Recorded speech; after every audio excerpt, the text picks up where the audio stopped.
Entón, a miña presentación ten que contestar fundamentalmente a 3 preguntas. A primeira, brevemente, por que eu vou pasar ao castelán agora, porque isto vai quedar grabado e logo, a mellor, polo mundo adiante hai alguén que o ve, permitindeme entonces que o faga así, non? Por que hablar agora de hipercapitalismo digital? La segunda pregunta es, ¿hay razones para criticar este hipercapitalismo digital? Porque podrían haberlas.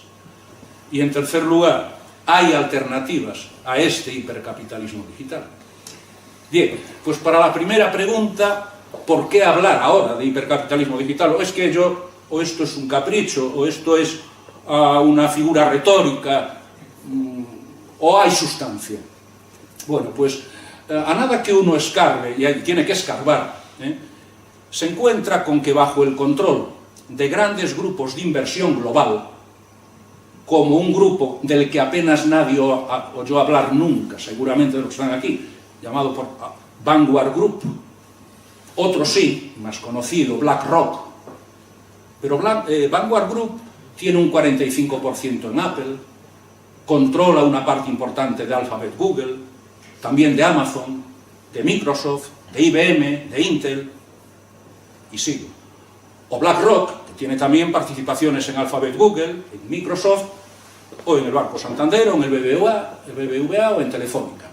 Pues bajo la influencia de estos grupos de inversión, las empresas que acabo de citar, que son campeonas de los servicios, de la publicidad, de las comunicaciones o de la distribución, junto a los gigantes de la informática, ya sea Intel, IBM, Apple, están conformando un mundo a su medida.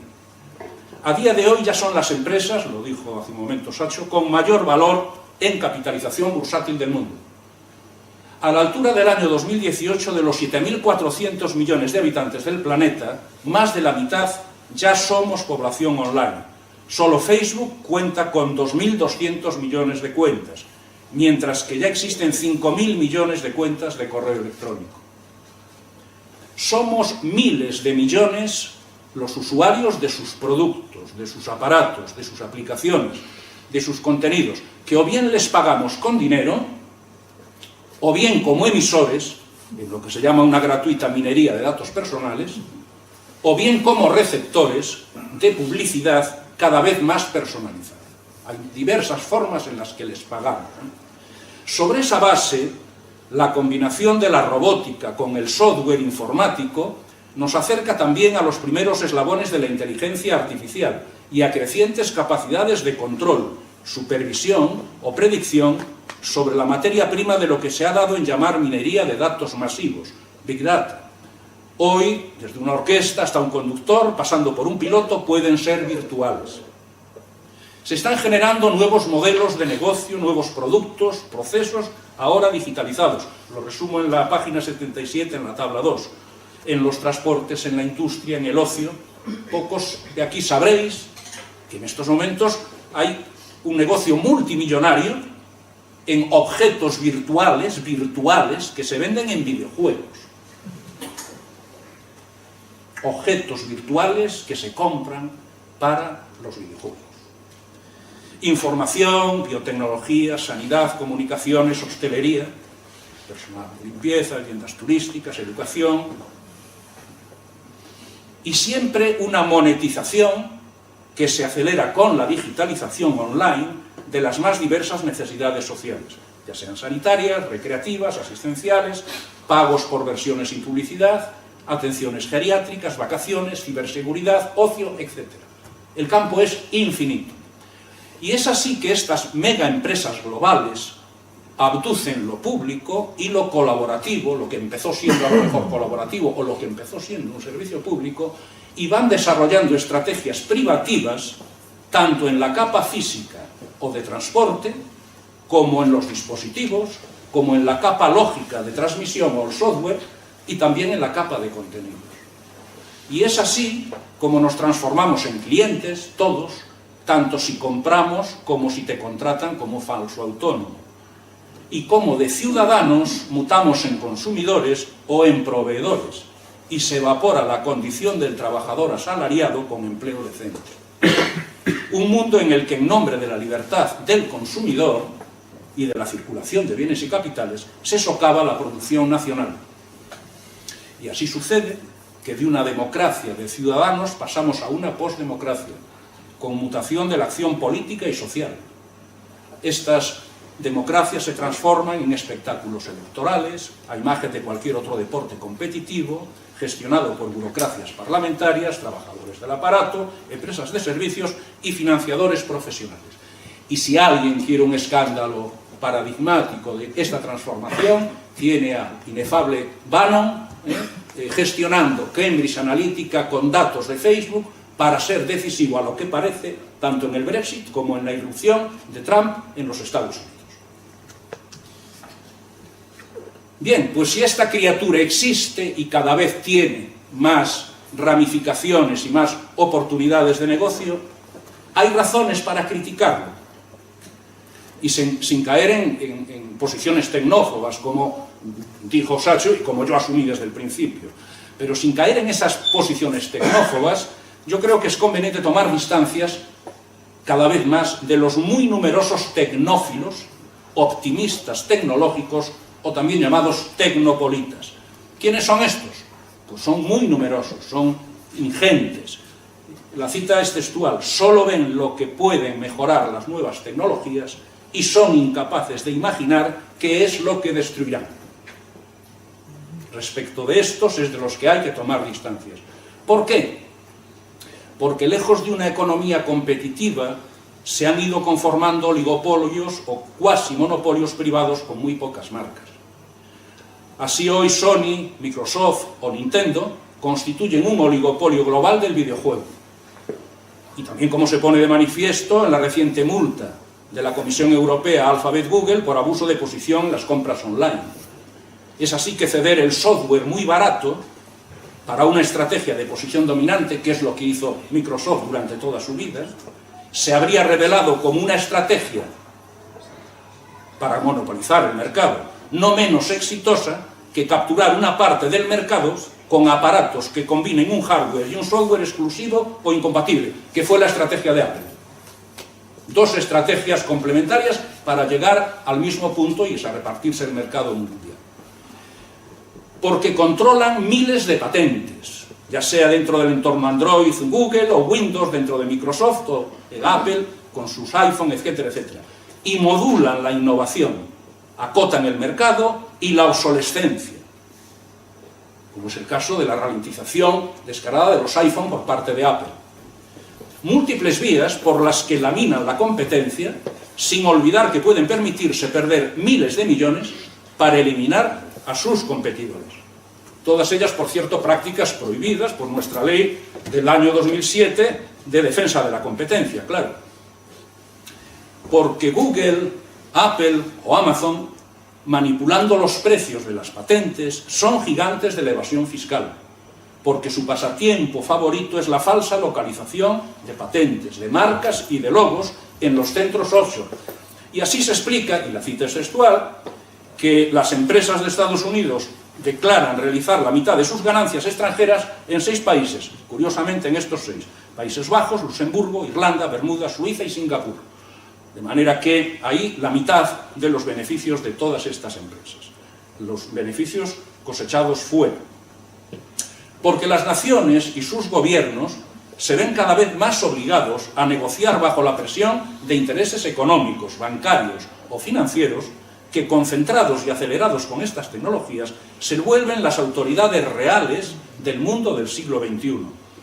Esa idea de que las libertades políticas son secundarias o innecesarias en relación con la libertad de comercio.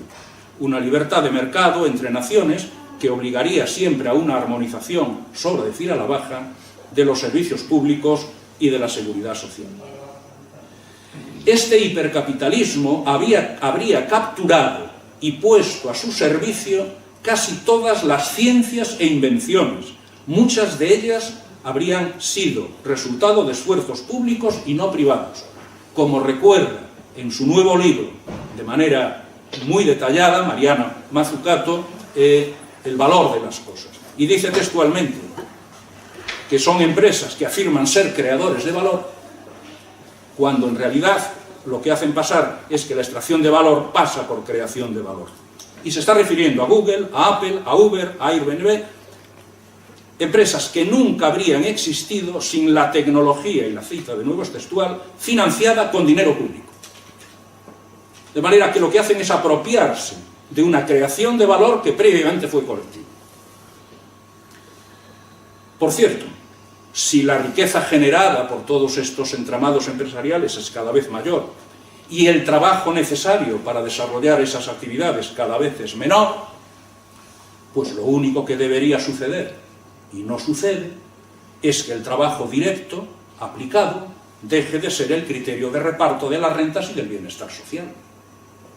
El trabajo vivo, inmediato, directo, humano, pasa a ser accesorio, insignificante, desaparece como algo infinitamente pequeño frente al trabajo objetivado en el cerebro social en forma de capital científico, apropiado por estos grandes grupos empresariales. Pero ese es el dilema, no es otro. Porque cuantitativamente, si Amazon genera la mitad de empleo por valor cotizado que IBM, Microsoft o Apple lo hacen en la quinta parte de Amazon. En el año 2010 Apple tenía 700.000 trabajadores en China. Y en la contrapartida, Mercadona, o el sector servicios en España, aporta el triple de empleo que Amazon por valor cotizado. Es necesario criticarlo porque en España, entre los años 2010 y 2016, mis estimaciones me dicen que la digitalización destruyó 3 empleos por cada uno que creó. Y con datos de la encuesta de población activa entre el año 2008 y el 2018, desaparecen 4 empleos en actividades digitalizadas por cada uno generado en las que acompañan dicha digitalización.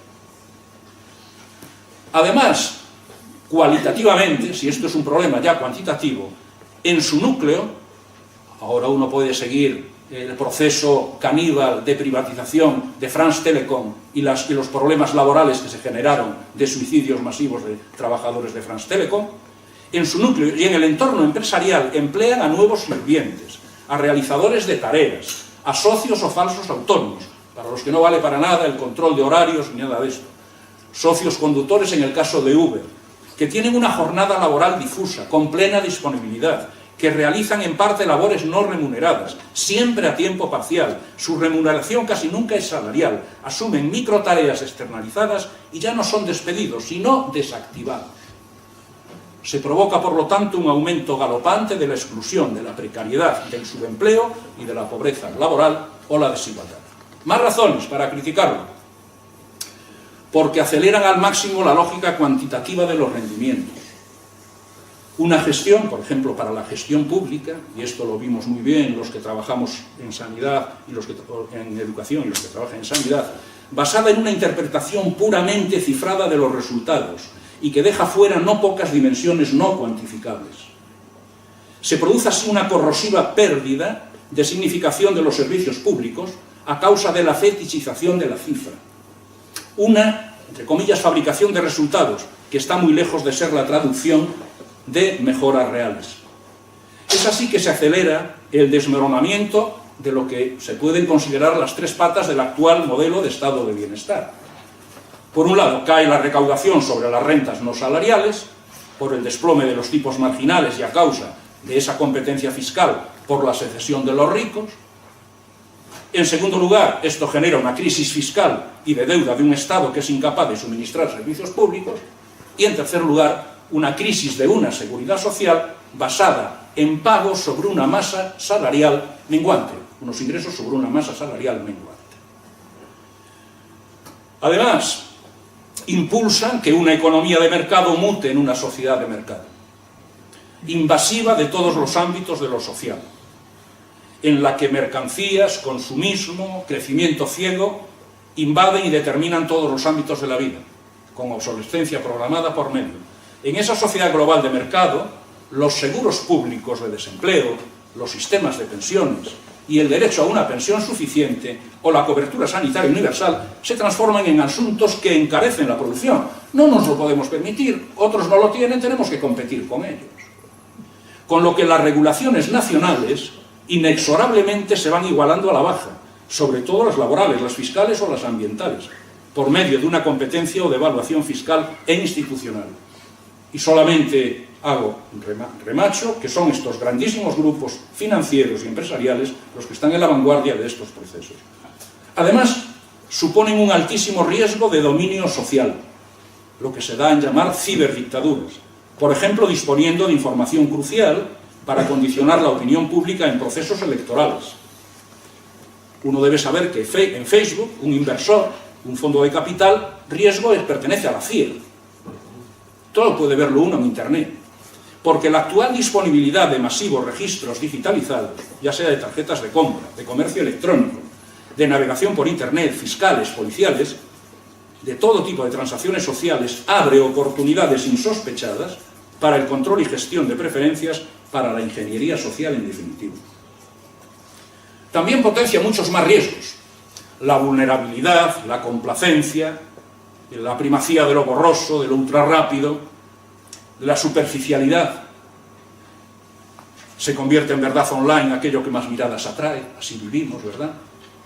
Problemas de imprecisión asociados a la acumulación y amplificación de los numerosos cálculos a realizar, problemas de caja oscura, fallos y manipulaciones, motores de automóviles, emisiones, menguante maleabilidad de la megatécnica, es imposible manipular y manejar Windows o el entorno Apple o Android, y además siempre un solucionismo a la medida del negocio y no de las necesidades sociales. Por ejemplo, Uber.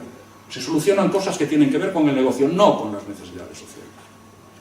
Y porque más allá de estos riesgos, nos introduce en terrenos de incertidumbre, que es otra cosa, por una gestión privativa de los avances de la inteligencia artificial sobrehumana, que ponen en un abismo a la especie y a la condición humana. Y esto es de lo que trata la guerra 4.0, problemas que tienen que ver con eugenesia, con manipulación genética, etc. Por lo tanto, terrenos que abren la posibilidad, fuera de control, de que la humanidad sea rápidamente extinguida, la dominación y control completo del mundo por una inteligencia artificial sobrehumana, y eso se documenta en el ensayo, o el hacernos felices convirtiéndonos en idiotas, o facilitando el totalitarismo. Un paréntesis, los tecnopolitas lo ven completamente al revés, ¿verdad? Dicen que para ellos el cambio climático, las guerras, el terrorismo, el desempleo, la pobreza, las migraciones o incluso la justicia social serán asuntos en los que la inteligencia artificial llegará a ser determinante y nos solucionará todos esos problemas. Porque lamina los canales físicos de proximidad en la distribución comercial y el empleo asociado, un riesgo para la competencia por su poder de negociación con los productores. Viajes, juegos, regalos, hoteles, apartamentos, cines, taxis, comida, entre otras muchas cosas, ahora accesibles en un gigantesco autoservicio online. Porque al estar impulsada por grupos financieros que controlan las grandes multinacionales de lo digital, acelera una galopante desigualdad social que concentra más riqueza que nunca en el 1% más rico. En síntesis, el actual hipercapitalismo digital alimenta así un crecimiento económico asociado a un creciente subdesarrollo social. Y el caso paradigmático de la síntesis de ambos procesos es Estados Unidos y China o Chimérica. Y de esto sí, acaso hablamos luego en el coloquio. Y de paso, un inexorable colapso ambiental. Pero me queda una tercera parte, porque si no esto parecería pues un callejón sin salida y un diagnóstico tremebundo, ¿no? Desde luego, hay que asumir que está uno planteando el reto de un David frente a un Goliat. Sería iluso no verlo así. Le hemos cedido demasiado tiempo para que hegemonicen todo lo que están hegemonizando y ahora va a ser muy complicado maniobrar. Si existen alternativas, y existen alternativas en mi modesta opinión, yo creo que deben acometerse, porque en este momento del siglo XXI es mucho más cierto que a comienzos del siglo XX aquello que Roosevelt dijo en el año 36, cita textual: los monopolios empresariales y financieros, la especulación, la banca desenfrenada han comenzado a considerar al gobierno como un mero apéndice de sus negocios. Hoy esto es más verdad que lo era en el año 36 para Rusia. Se hace necesario lo que, en primer lugar, acotar al máximo que la economía de mercado mute en una sociedad de mercado. Parece un juego de palabras, pero si no lo hacemos se deteriorará la justicia social en vez de encaminarnos hacia una sociedad decente. Defino y caracterizo sociedad decente en la página 130 en una tabla, ¿no? Y ahí, para una sociedad decente, defino que tiene que haber un sector público no abducido por la lógica privada, una economía de mercados con competencia real, no esto otro que acabo de describir, y un procomún colaborativo creciente.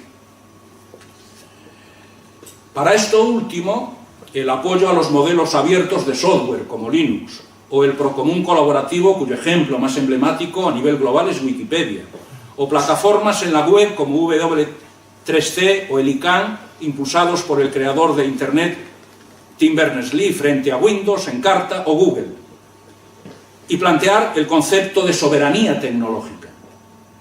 Pues hay buenas razones para defender que un país no debiera renunciar a su soberanía tecnológica si no quiere terminar viviendo bajo el régimen neocolonial de Silicon Valley y de sus grupos de inversión. Por cierto, no sé si luego saldrá, me agrada comprobar que en los programas electorales de estas elecciones europeas hay síntomas de que no estamos completamente dormidos en todo esto. Es necesario replicar todas las veces necesarias la multa de la Comisión Europea a Alphabet Google. Por cierto, solamente desde una instancia supranacional como esa es posible actuar frente a gigantes de esta naturaleza y aún así con muchas dificultades. O los fallos judiciales que tenemos en España por competencia desleal a todo tipo de empresas de falsos autónomos. O las del Tribunal de la Unión Europea contra falsas plataformas colaborativas. Incluida la partición de estos megamonopolios, o su gestión pública, sin descartar el nacionalizar o socializar empresas como Google o Microsoft, y no lo digo yo, sino otros analistas, o su reversión en iniciativas locales o colaborativas. A lo mejor luego sale que efectivamente esto podría parecer de alguna manera que sería el modelo chino. El modelo chino donde hay un control estatal directo de buena parte de estos asuntos. El problema que tengo con China, y hay un apartado que dedico a China, vamos a decirlo metafóricamente, en China no creo que circule el libro Rebelión en la Granja. Entonces, el problema que tenemos con China es que el Estado chino está patrimonializado por un partido político, por un único partido político. Pero no es un problema del Estado, es un problema de una desviación. Es imprescindible abrir camino a una redistribución, en cualquier caso, del trabajo humano necesario y en paralelo haciendo lo propio con una nueva forma de redistribución de una riqueza material creciente generada con cada vez menos trabajo humano directo. Y esto solo se puede hacer de una manera, en principio, tentativa, por medio de una renta básica. Estimulando la implicación creciente en horas y en personas, en tareas colectivas que hoy tenemos muy desatendidas. Tenemos muy desatendidas tareas ambientales, de cuidados personales, médicos, de ayuda al desarrollo, culturales, de servicios locales, rurales. Hay mucho trabajo que hacer, mucho trabajo procomún colaborativo que debe ser financiado con una redistribución como la que acabo de plantear. Por cierto, 8 millones de mujeres españolas se beneficiarían directamente de una renta mínima, tanto las jubiladas como las que se dedican a tareas de cuidado de esta naturaleza. Debemos obstaculizar la llamada optimización fiscal de las multinacionales, que amañan los precios a los que venden sus productos y servicios entre filiales para declarar beneficios donde apenas se pagan impuestos y evaporarlos donde los impuestos son más elevados, y penalizar al mismo tiempo la apertura comercial y de capitales con áreas económicas que realicen dumping fiscal global, los paraísos fiscales. Debemos hacer que la financiación de nuestras instituciones colectivas, las estatales y las supranacionales como la Unión Europea y también a escala global, no pueden ya descansar en unos ingresos o cotizaciones sobre un empleo en declive, cualitativo y cuantitativo. Menos aún gravando más el consumo de la mayoría. Solo se puede solucionar con contribuciones crecientes por parte de los propietarios de un capital industrial, tecnológico, financiero, que acapara una parte creciente de la renta nacional. Y que, como dije, no lo digo yo, en buena medida es una apropiación de trabajo científico colectivo. Piketty propone en esta línea un impuesto mundial progresivo sobre el capital, por encima de 1 millón de euros, que bien podría estar asociado a una renta básica universal. Un impuesto que propone, para empezar, podría serlo a escala europea, y que con tipos inferiores al 2% cubriría una capacidad recaudatoria no inferior al actual presupuesto europeo. Pasar del 1% al 2% del PIB europeo, con una figura fiscal de este tipo que afecte a todo este tipo de empresas. Por cierto, sigue habiendo buenas noticias en esta dirección en las propuestas electorales del próximo 26. También procedería aquí plantear un tramo de un impuesto de sociedades europeo, por ejemplo del 10%, que nos permitiría mutualizar los gastos en políticas activas de empleo. El IRPF tiene que dejar de ser un impuesto hoy casi exclusivo sobre las rentas salariales. Hacerlo homologando en él la aportación de las rentas no salariales, de las financieras, patrimoniales, dividendos, intereses, alquileres, plusvalías, y revertir el desplome de los tipos máximos aplicables sobre las rentas más altas, que casi siempre suelen ser rentas no salariales. Y para esto nos hace falta un encaje supranacional como el de la Unión Europea, si no, no lo vamos a resolver.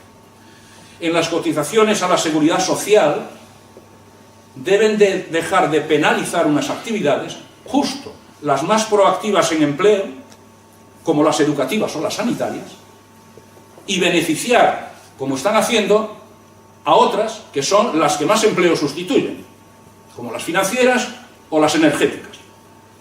Y al mismo tiempo debemos frenar el declive de los ingresos del sistema de pensiones. Para eso es necesario pasar de cotizar sobre el conjunto del valor añadido de cada empresa, y no solo sobre los salarios. También detallo este escenario en lo que se está planteando. Es que si no hacemos esto, nos están erosionando las bases fiscales, un día sí, otro también, cuanto más avancemos en estas tecnologías. Siempre que se considere que todo el valor generado no se puede apropiar por el que es propietario del capital, porque eso ya se discutió hace un rato. Considerar que el bienestar social, la calidad de vida y el empleo, esto es muy importante, necesitan que coexistan actividades altamente robotizadas y digitalizadas, sin duda, con otras, por ejemplo, educativas, sanitarias, servicios personales, comercio, ocio, en las que el trabajo digno y la relación humana directa tiene que ser creciente e insustituible. Y primar entonces su cobertura humana directa y evitar que sean los costaleros del sistema de pensiones. Esta bifurcación es algo que yo leí con sumo interés como una estrategia en Japón. La regularización de los inmigrantes y una renta básica generalizada deben ser, en este contexto, las dos demandas más prioritarias de todos los precarizados del mundo. La renta básica constituye hoy el mayor cambio estructural que requiere la ruptura con el hipercapitalismo. Incentivar vidas laborales más cortas y separar trabajo y salarios. Un modelo de crecimiento menos basado en las exportaciones y en inversores globales, y más porque los bienes estén hechos en casa y las finanzas sean principalmente nacionales. No decantarse por la opción más barata, sin considerar otros aspectos laborales, fiscales, ambientales, de proximidad, y hacerlo cada uno cada vez que toma decisiones de consumidor. Por ejemplo, en ocio, en turismo, en compras online. También limitar el control de los mercados por las finanzas, por los distribuidores y por los servicios de Big Data globales, y recuperar para entornos de proximidad los aprovisionamientos más básicos. Y esto lo debemos hacer por razones de resiliencia y de seguridad. Los alimentarios, los financieros y los energéticos para empezar. No someterse a la cibernética, a lo que denomino cibernética económica neoliberal, en términos de déficit público, de movilidad de capitales, de gestión del Banco Central Europeo, y en su lugar practicar políticas económicas democráticas. Me gusta leer en los programas, al menos leer, que alguien habla de que el BCE tiene que ser un prestamista de último recurso, de que deben existir eurobonos, de que se debe mutualizar. Todo esto va en la dirección que estoy diciendo. Es que si no lo hacemos, es bueno saber que BlackRock, uno de los dos grupos que cité al principio, tiene participación en Moody's y en Standard & Poor's. De manera que los que evalúan la calidad del prestamista son teledirigidos por los grandes inversores globales. Y debemos evitar así, y aquí la cita es de Chomsky, de Noam Chomsky, una postdemocracia o gobierno de los mercados. Ese sistema de gobierno que meramente otorga a la población en general la ocasión de ratificar decisiones tomadas por grupos de élite que dominan la sociedad privada y el Estado. Lo que no Noam Chomsky, lo que Bill Gates llama, sin complejos, capitalismo libre de fricción. Pues debemos evitarlo. Y aplicar el principio de precaución, concretando respuestas a preguntas tan sencillas como estas. Debemos establecer límites al cambio tecnológico, límites que deriven de una idea previa de lo que queremos que sea nuestra sociedad. ¿Sabemos qué formas de tecnología son compatibles con la clase de sociedad que queremos construir? Y de paso debemos determinar aquellas posibilidades que la sensatez sugiere evitar, singularmente en inteligencia artificial sobrehumana, en la gestión de la manipulación genética, porque, esto es muy importante, nuestras ataduras actuales, nuestras limitaciones, las mejoras potenciales, son sobre todo sociales, no son tecnológicas.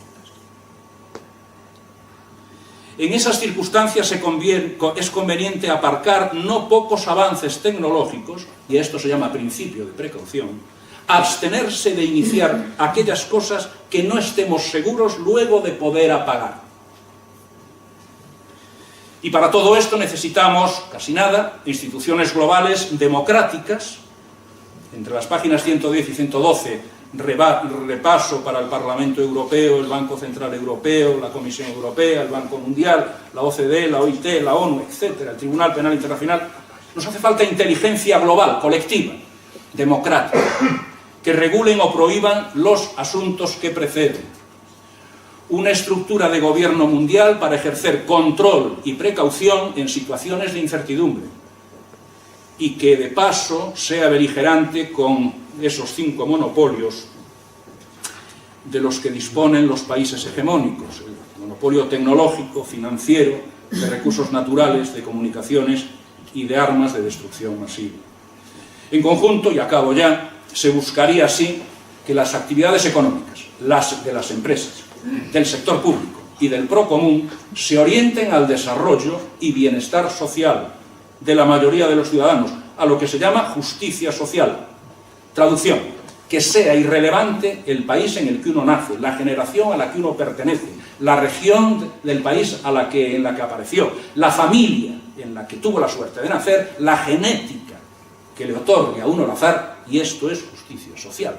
Y esto es a lo que tenemos que orientar todas esas 3 patas, frente a lo que si no va a ser la galopante dinámica actual de lo que se llaman castas hereditarias a nivel global y el colapso ambiental asociado a ese mundo centrado en el Pacífico, llamado chimérica, y que nos va a dar muchísimos quebraderos de cabeza en el futuro.